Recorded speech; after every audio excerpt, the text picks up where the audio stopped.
Good evening, CR family. My name is Concepcion. I'm a grateful believer in Jesus Christ, and I struggle with anger and impatience and a host of other things. And tonight, I'm going to be reading another testimony from Life's Healing Choices, and we're going to hear Elaine's story. So my name is Elaine, and I'm a believer who struggles with codependency. I am a mother and a grandmother, and I have seen God change what I thought was impossible to change, the lives of my children, my husband, and myself. I discovered that God has the power to make changes that I tried to make for years but couldn't. I grew up in a home that was very loving. We did things as a family, like vacations, and we always went to visit grandparents for all the holidays. At a very young age, I started going to church and had God in my life. I was involved in youth groups all through my young adult life. I thought all families were like that. I met my husband in the summer of 1966. We started dating in the fall, and he asked me to marry him just before Christmas. I should have known it wasn't going to be an easy life when Howard got to the church 2 minutes before we were to walk down the aisle. Howard was not used to being involved with family gatherings, so being the codependent, I thought I could fix him. I never thought his drinking was a problem, or at least that's what I kept telling myself. 9 months and 12 days after we were married, our older son Jim was born. I was so happy. I was in love and a new mother. 2.5 years later, our younger son, Troy, was born. I attended church sporadically, going a couple times a year. I was one of the poinsettia and lily people, in church on Christmas and Easter. Both of my boys were baptized, but I thought my life was complete without being involved in a church family. My family never knew the anguish I was really going through with Howard's drinking and unfaithfulness. It was always easier to close my eyes and look the other way and pretend I wasn't hurting. I was deep into my denial. I was determined to keep our family together. I thought I could fix things eventually. My codependent traits were always at work. I put my hope in Howard's repeated promises to change. Every time I reached my limit and thought that I couldn't go on living the way we were any longer, Howard would promise to clean up his life and change his ways. Things would get better for a short while, but inevitably he would revert back to his old patterns and I would be hurt again and again. It was a vicious cycle.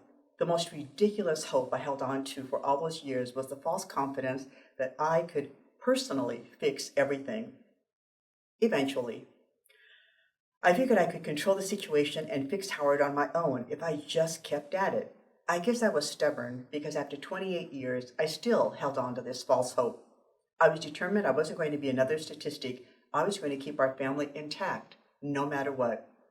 We moved several times over the years, but of course, it didn't change anything. I naively hoped that each time we moved, things would get better. I hoped that a change in location would produce a change in my husband and in our marriage, but we were still the same people. We moved to California. I now know that God was drawing us out there for a reason. Howard and I both started new jobs. Several years after our move, he started using drugs along with the alcohol.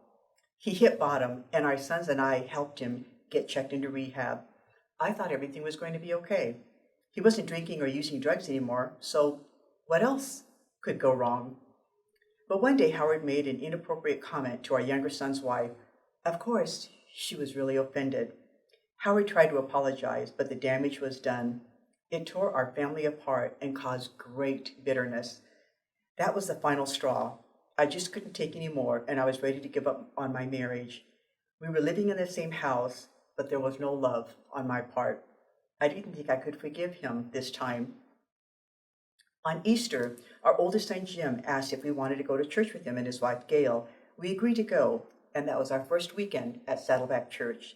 Walking up the hill, I saw so many people and wondered what I was getting myself into. I didn't know what to expect. We saw everyone enjoying themselves in the service, and even Howard wanted to come back the next week. God began softening our hearts. Then in July, Jim asked if we wanted to go to a crusade. When the pastor gave the altar call, Howard looked at me and asked to go with him. I knew then my prayers had been answered. Howard committed his life to Christ, and I recommitted mine. Jim and Gail also committed their lives that night. Now I began to have real hope that things would change. because Jesus Christ was included in the equation and because we had God's power to help us. In September, all 4 of us were baptized. We started going to Celebrate Recovery in February. After being in the program several months, I began a step study with Cheryl, and we worked through the Christ-centered 8 choices. This was a life-changing experience for me. I don't think I could have found healing without it. I remember the first night and the very first question. The question was, what areas in your life do you have control over? I sat there in a panic. I couldn't think of one thing I had control of. I thought there was something wrong with me. This was the first time I admitted to myself that I was powerless and could not change on my own. I finally understood that by my own power, I can't change my life. I have to depend on God to restore me. So step 1, admitting need. Realize I am not God. I admit that I am powerless to control my tendency to do the wrong thing and that my life is unmanageable. I'm blessed to be able to work with a very special group of ladies that I still have a close bond with today. Working through the choices has helped me grow in my walk with Christ. I can definitely see changes in me. I led my first step study group, and because of that experience, I made a lifelong friend whom I can share anything with and she can share with me. We hold each other accountable in all we do.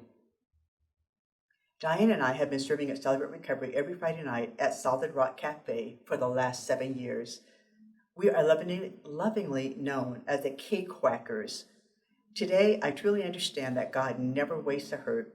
Because of what I've gone through and the way God has worked in my life, I have been able to give back to others.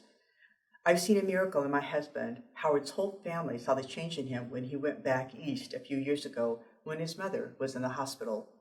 Howard was their rock and kept the family together. He told them how God had changed his life, and they definitely saw the change in him. In May, Howard and I renewed our wedding vows at the church. The last 11 years have been God's gift. I could say that I wish the first 28 years would have been like the last few, but I know God was preparing me for the present. In February, we celebrated our 40th wedding anniversary. Because our family was torn apart, I hadn't seen my younger son, Troy, in several years. I had never even seen my grandson, Jordan. I prayed for reconciliation every day. 2 years ago, I started getting Mother's Day cards with pictures, and finally, Troy called to talk. I then found out that they were going to have another child. On the one hand, I was happy for them, but I was also devastated, knowing I wouldn't see that child either. Troy called me after the baby was born to let me know that it was a boy and his name was Jacob. I continue to pray for God to soften the hearts of Troy and his family.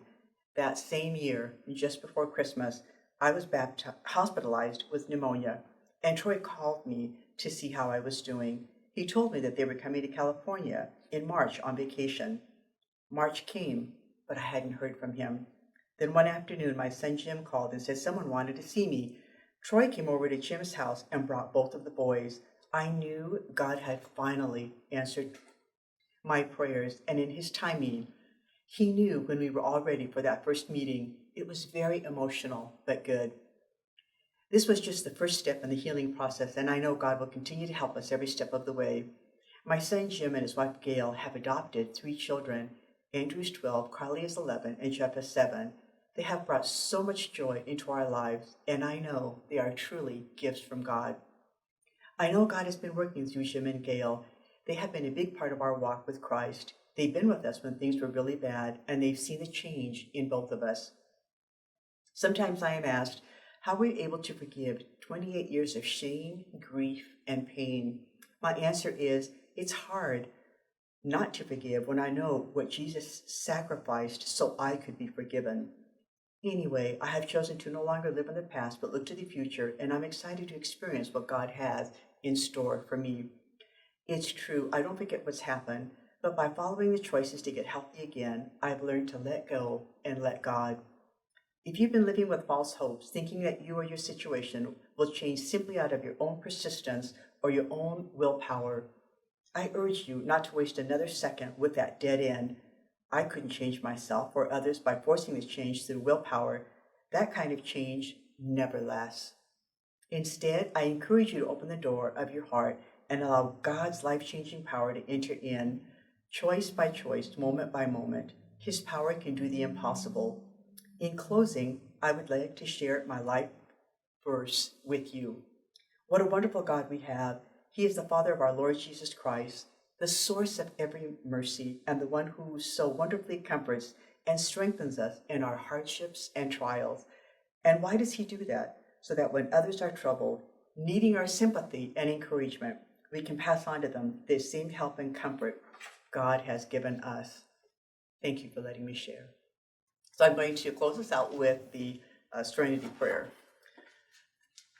God, grant me the serenity to accept the things I cannot change, the courage to change the things I can, and the wisdom to know the difference, living one day at a time, enjoying one moment at a time, accepting hardship as a pathway to peace, taking as Jesus did the sinful world as it is, not as I would have it, trusting that you will make all things right if I surrender to your will, so that I may be reasonably happy in this life and supremely happy with you forever in the next.